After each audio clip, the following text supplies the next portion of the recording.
En el brutal mundo del narcotráfico mexicano, ver a niños armados es una realidad triste y común.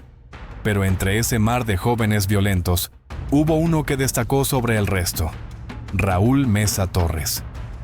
Antes de cumplir los 15 años, Raúl ya era un sicario hecho y derecho. Pero a diferencia de sus compañeros, que mataban por necesidad, Raúl mataba por herencia. Él tenía algo que los otros no tenían: un linaje de sangre y un deseo enfermizo de superar a su padre. Esta es la historia del sicario más joven y voluntario en la historia del Cártel de Sinaloa.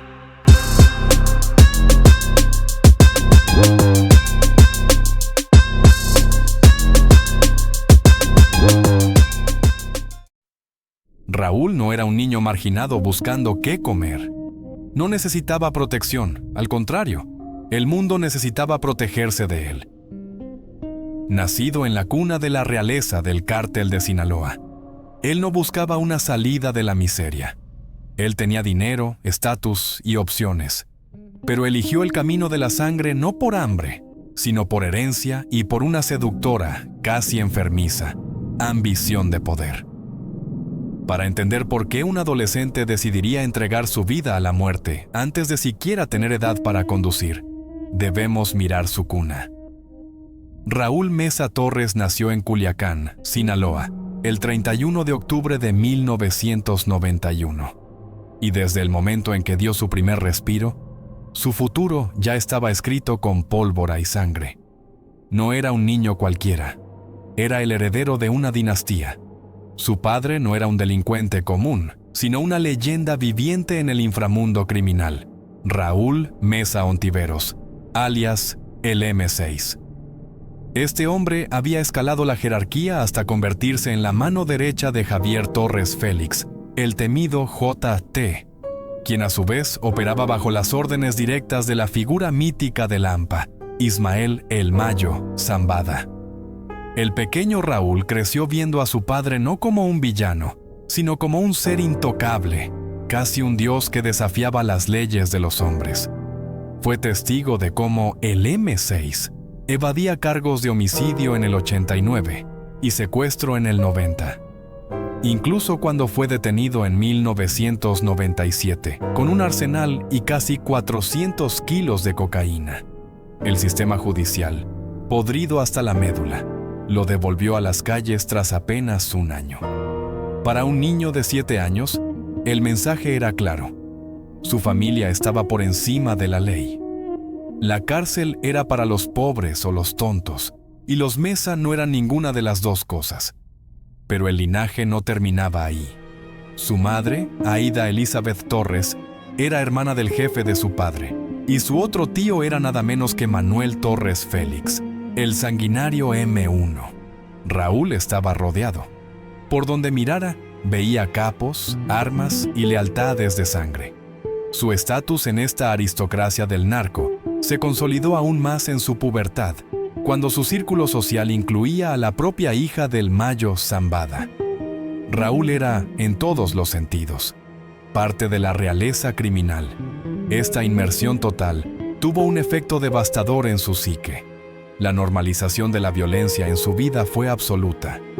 Mientras los niños de su edad se preocupaban por los exámenes escolares o jugaban al fútbol en el parque soñando con ser deportistas, Raúl estaba en una escuela muy diferente. Él aprendía la logística del tráfico de drogas en la mesa de la cena y los códigos de silencio en las reuniones familiares. Sus juguetes no eran figuras de acción, sino pistolas reales que a menudo eran demasiado pesadas para sus diminutos brazos.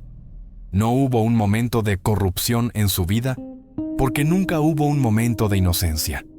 Raúl no podía conceptualizar una vida fuera del crimen, simplemente porque no sabía que existía otra cosa. Como un pez que no sabe que está mojado porque ha pasado toda su existencia bajo el agua. Raúl no percibía la toxicidad de su entorno. Para él, la violencia era el aire que respiraba, el único lenguaje que su familia hablaba y, trágicamente, el único legado que aspiraba a continuar. A los 15 años, la metamorfosis se completó. Raúl dejó de ser simplemente el hijo de, el espectador en la sombra, para entrar de lleno en la arena. Fue en este momento cuando la organización y las calles lo bautizaron con el nombre que lo inmortalizaría en la narcocultura, el Mini 6. Este alias no era un simple capricho, era una declaración de intenciones y una pesada corona. Ser el Mini del M6 implicaba que él era la extensión directa de su padre, el sucesor legítimo de una leyenda. Raúl abrazó esta identidad con un fervor religioso. No quería que le regalaran el respeto por su apellido. Quería arrebatárselo al mundo. Los veteranos del cártel, hombres curtidos con décadas de sangre en las manos, comenzaron a mirarlo con una mezcla de respeto y asombro. Veían en él la misma determinación fría de su padre, pero con una energía renovada y volátil. Algunos capos incluso profetizaban en voz baja que aquel adolescente estaba destinado a superar a sus antecesores y liderar la próxima generación de Sinaloa. Pero la validación que realmente alimentaba el ego de Raúl no venía solo de los viejos capos, sino de sus pares. Raúl se convirtió en el arquetipo del narco junior. Una figura que mezcla la brutalidad del sicariato con el consumismo desenfrenado. Para los jóvenes de Culiacán, él era el rey de la selva de asfalto. Tenía el poder de decidir sobre la vida y la muerte, pero también tenía los mejores coches, la ropa de diseñador y el acceso VIP a cualquier lugar que deseara. Caminaba por la ciudad con una impunidad que resultaba embriagadora para quienes lo observaban, rodeado de un aura de invencibilidad que atraía a amigos y a mujeres por igual. Sin embargo, lo que distinguió a Raúl de otros sicarios juveniles de la época fue su relación con la fama. Raúl fue uno de los pioneros de un fenómeno moderno y perturbador: el sicario como influencer.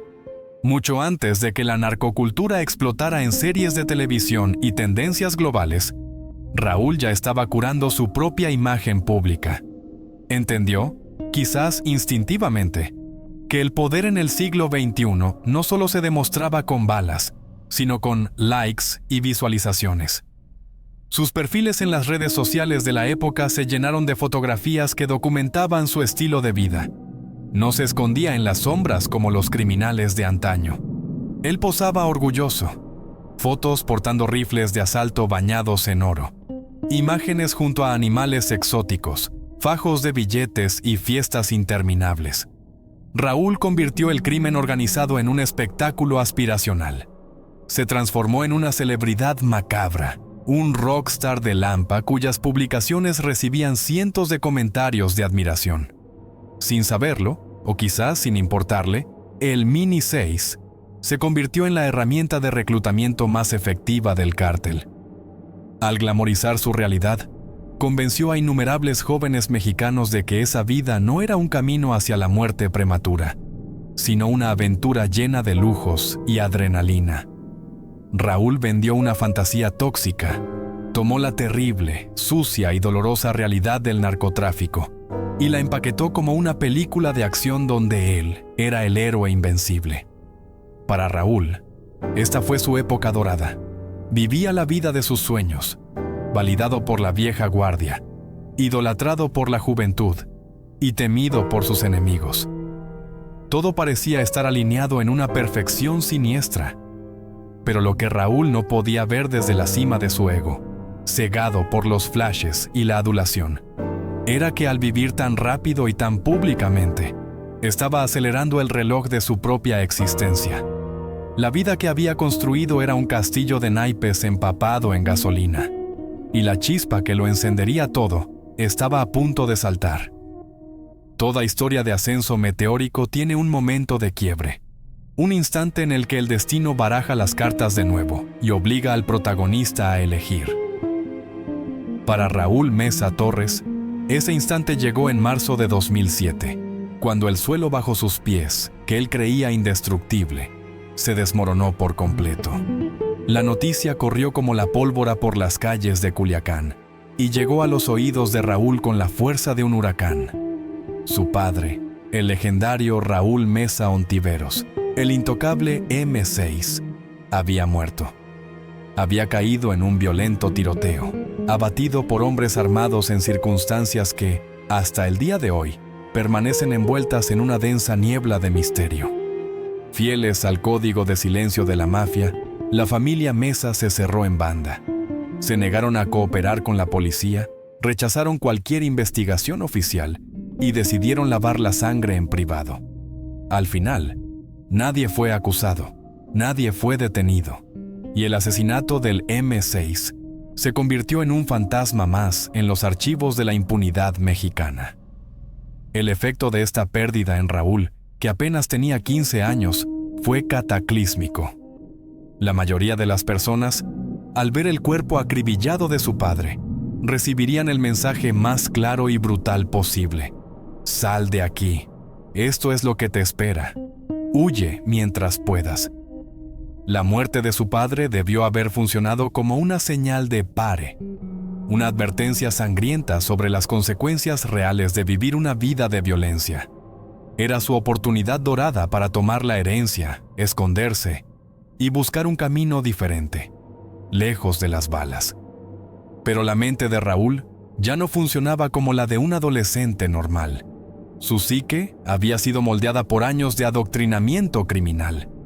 En lugar de ver la muerte de su padre como una razón para retirarse, la interpretó como una llamada a la acción. Raúl no sintió miedo, sintió un vacío de poder que él estaba obligado a llenar. La reacción fue visceral y equivocada. En lugar de aprender la lección, Raúl decidió redoblar la apuesta.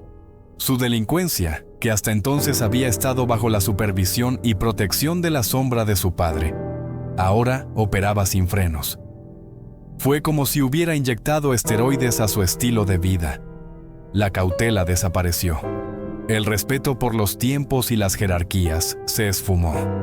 Raúl sentía una necesidad desesperada, casi patológica, de ocupar el trono vacío, de demostrarle al cártel, a sus enemigos y quizás al fantasma de su propio padre, que el apellido Mesa seguía siendo sinónimo de terror. Se volvió temerario. Si antes portaba armas para lucirse en fotos, ahora las usaba con una facilidad alarmante. Su comportamiento se tornó errático, agresivo y ruidoso. Ya no le bastaba con ser el hijo de, quería ser el patrón.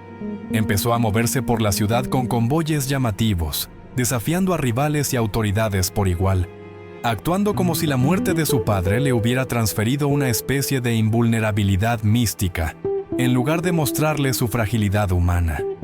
Esta imprudencia no era valentía, era una sentencia de muerte en cámara lenta. En el mundo del narco, la discreción es la clave de la longevidad, y Raúl estaba haciendo todo lo posible por ser el centro de atención. Y lo consiguió, pero no de la manera que esperaba. Su cambio de actitud encendió las alarmas en todas partes. Los halcones de los cárteles rivales empezaron a marcarlo como un objetivo inestable, una pieza suelta que hacía demasiado ruido. Pero más peligroso aún, su comportamiento errático y su ostentación de violencia atrajeron la mirada láser de las autoridades. Raúl dejó de ser un niño problema para convertirse en un objetivo prioritario. La policía, que antes podía haber hecho la vista gorda por miedo o corrupción ante la figura del M6, ahora veía en el Mini 6 a un cachorro rabioso y descuidado. El escudo protector había desaparecido. Raúl estaba solo en la intemperie, gritando a los cuatro vientos que él era el rey, sin darse cuenta de que sus gritos solo servían para guiar a los cazadores hacia su posición. La cuenta atrás había comenzado, y él mismo estaba adelantando las manecillas del reloj. El destino, en su retorcida manera de operar, rara vez golpea sin avisar primero. Antes del colapso final, suele enviar señales, pequeñas advertencias que, si se leen correctamente, pueden salvar una vida. Para Raúl Mesa Torres, estas advertencias llegaron claras y ruidosas, pero su arrogancia le impidió escucharlas. El primer aviso llegó el 9 de octubre de 2007, apenas unos meses después de haber enterrado a su padre. Raúl, todavía con 15 años, decidió que las calles de Culiacán le pertenecían por derecho de sangre. Conducía por el exclusivo barrio de Las Quintas junto a dos amigos a bordo de una camioneta blindada sin matrícula. Era la definición de manual de lo sospechoso. 3 adolescentes en un tanque urbano, actuando como si fueran dueños del asfalto. Cuando una patrulla de policía les marcó el alto, la realidad debería haber golpeado a Raúl. El vehículo resultó ser robado. No había documentos, no había coartada. Los oficiales lo esposaron y se lo llevaron detenido. En cualquier otro contexto, para cualquier otro joven de 15 años, este hubiera sido el momento del terror absoluto. El sonido de las rejas cerrándose, la vergüenza, el miedo a perder la libertad.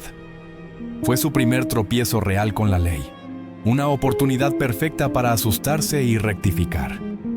Pero aquí entró en juego el factor más corrosivo de la sociedad mexicana de aquellos años: la impunidad absoluta. Raúl no permaneció mucho tiempo bajo custodia, ya fuera por las lagunas legales que protegían a los menores de edad, o, más probablemente, por las profundas y oscuras conexiones que su familia mantenía con el sistema. El Mini 6 fue liberado casi de inmediato. Salió por la puerta principal de la comisaría con una sonrisa en el rostro. Lo que debió ser una lección de humildad, Raúl lo interpretó como una confirmación de su estatus divino. Su cerebro adolescente procesó el evento de la manera más peligrosa posible. Me atraparon y no pasó nada. Soy intocable. Esta falsa sensación de invencibilidad inyectó un veneno de confianza en sus venas. Si la cárcel no podía retenerlo, ¿quién podría? 2 años después, en 2009, llegó el segundo aviso, y esta vez la advertencia vino acompañada de plomo. Raúl ya no se conformaba con pasear. Ahora buscaba adrenalina pura. Regresó al mismo escenario del crimen, el barrio de Las Quintas, para participar en carreras clandestinas de autos. El rugido de los motores y el olor a neumático quemado llenaban la noche cuando la policía apareció para detener la fiesta. Cualquier persona racional habría frenado, habrían aceptado la multa o huido discretamente. Pero Raúl ya no operaba bajo la lógica de la supervivencia, sino bajo la lógica de la guerra. Eligió su propia definición del camino fácil. En lugar de detenerse, sacó su arma y comenzó a disparar contra los oficiales. El tiroteo fue caótico. La policía respondió al fuego, hiriendo a uno de los agentes en el proceso. En medio de la balacera, Raúl y sus cómplices lograron escapar, pero no salieron ilesos del todo. En su huida desesperada, tuvieron que abandonar uno de sus vehículos. Y aquí es donde el pasado volvió para morderle la cola. Cuando las autoridades inspeccionaron el coche abandonado, descubrieron que no solo estaba cargado con munición de alto calibre, sino que legalmente pertenecía a Raúl Mesa Ontiveros, su padre fallecido 2 años atrás. Incluso muerto, el M6 seguía protegiendo o condenando a su hijo.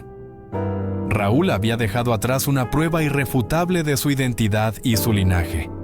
Se había convertido oficialmente en un hombre buscado, un prófugo que disparaba a policías. Sin embargo, una vez más, logró evadir la captura inmediata. Y una vez más, sacó la conclusión equivocada. Haber sobrevivido a un tiroteo con la policía estatal y haber escapado de nuevo reforzó su delirio de grandeza. Para Raúl, esto no fue un error casi fatal. Fue una victoria militar. Creía que la suerte estaba de su lado, que las balas no podían tocarlo y que la ley era un chiste que él podía contar una y otra vez.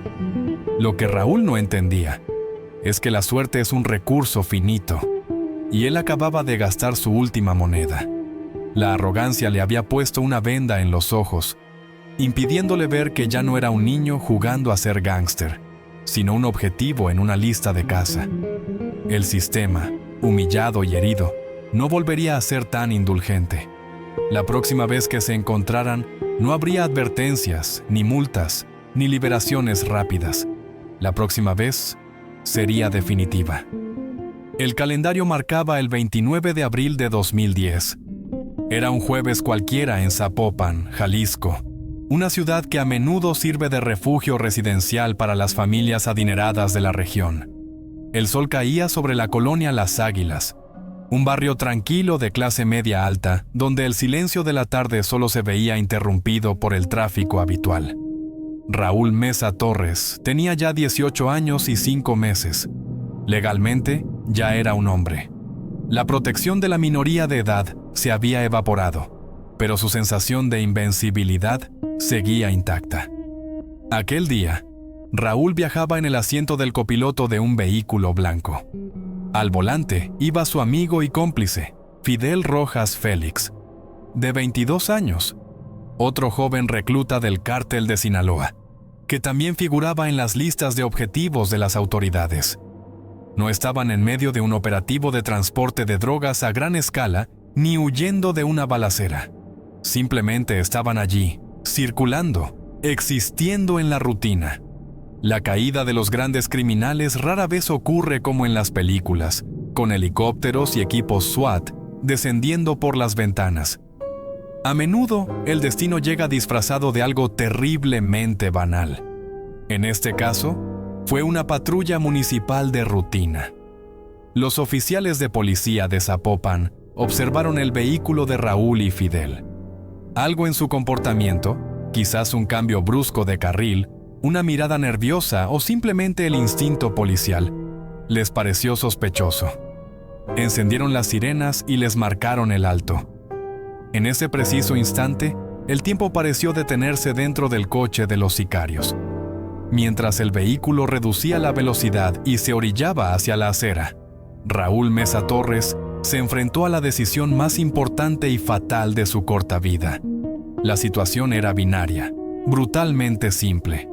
Opción A: rendirse, bajar la ventanilla, entregar la documentación, permitir el registro. Esto significaba que la policía encontraría las armas. Significaba ser arrestado, pero esta vez no habría jueces de menores ni liberaciones rápidas. Iría a una prisión federal de máxima seguridad por años, quizás décadas. Su vida de lujos, su fama en redes sociales y su libertad terminarían esa misma tarde. Opción B: pelear. Hacer lo que su padre hubiera hecho. Hacer lo que los narcocorridos que él tanto amaba decían que hacían los valientes. Matar o morir.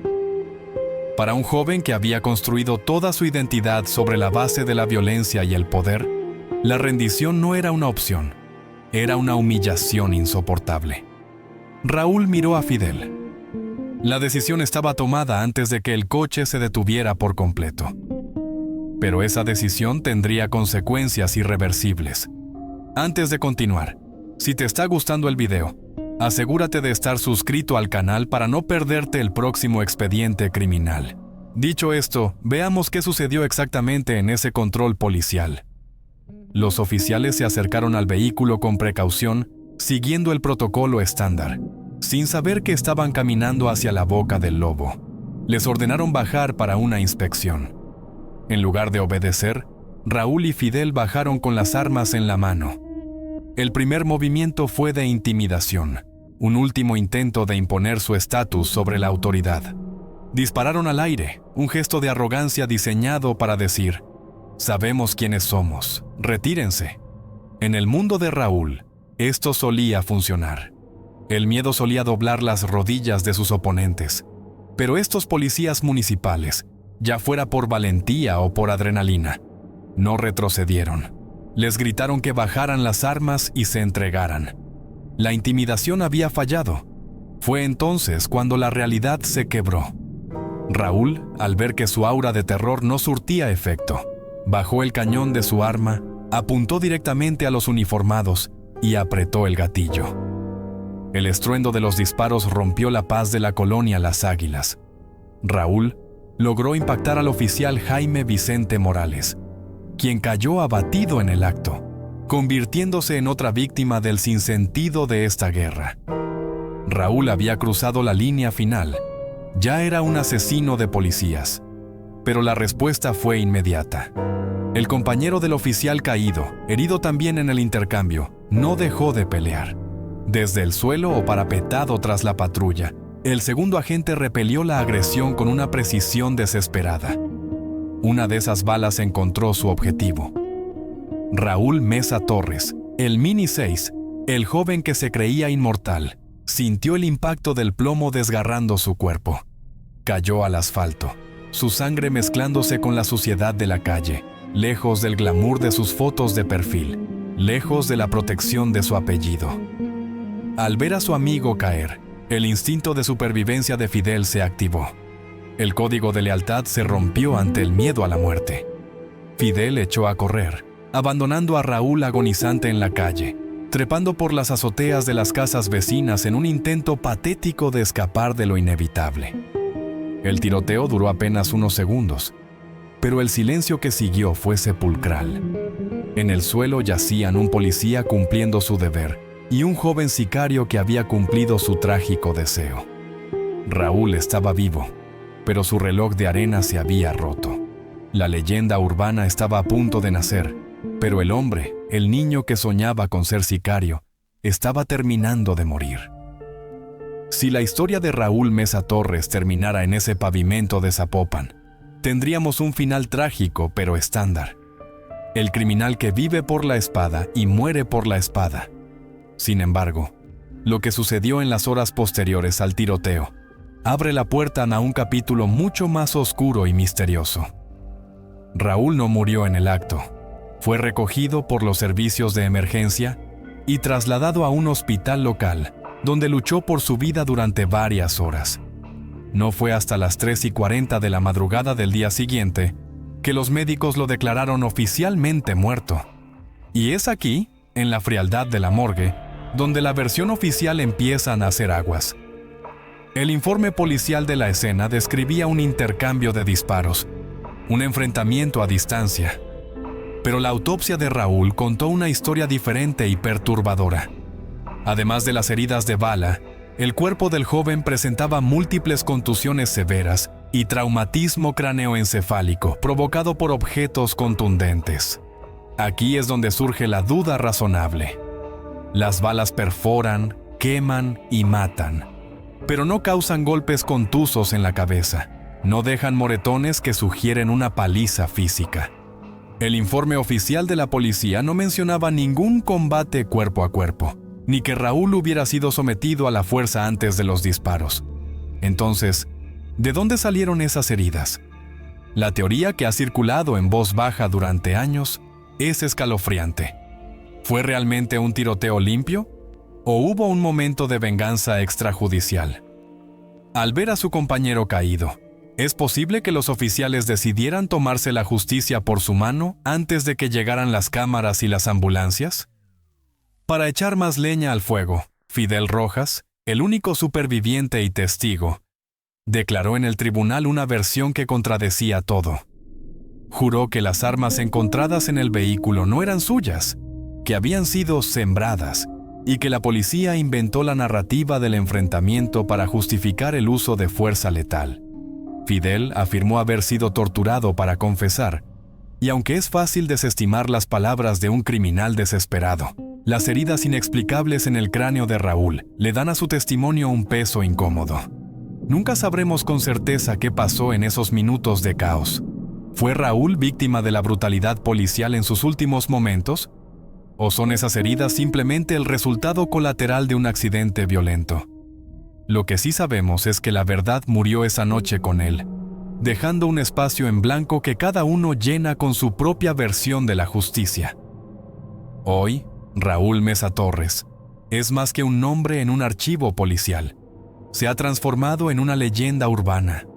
Su figura ha sido inmortalizada en decenas de narcocorridos que narran su breve y violenta existencia como si fuera una epopeya trágica, convirtiéndolo en un ídolo para una generación que confunde la valentía con la barbarie. Pero al apagar la música, nos queda la pregunta más incómoda de todas, esa que define toda su historia. ¿Quién fue realmente el Mini 6? ¿Fue una víctima de su entorno? ¿Un niño soldado condenado por su apellido antes de nacer y moldeado inevitablemente por la ambición de su padre? ¿O fue un monstruo por elección? ¿Un joven privilegiado que, teniendo los recursos para huir, decidió conscientemente abrazar la oscuridad y el dolor ajeno? Esa línea entre el destino y la decisión es muy delgada. Ahora queremos saber qué piensas tú. ¿Crees que el destino de Raúl estaba sellado desde la cuna ¿O tuvo la oportunidad de cambiar y la desperdició? Déjanos tu opinión en los comentarios. El debate está abierto. Si este video te atrapó, no olvides darle like, suscribirte y activar la campanita para que no te pierdas nuestro próximo expediente criminal. Hasta la próxima.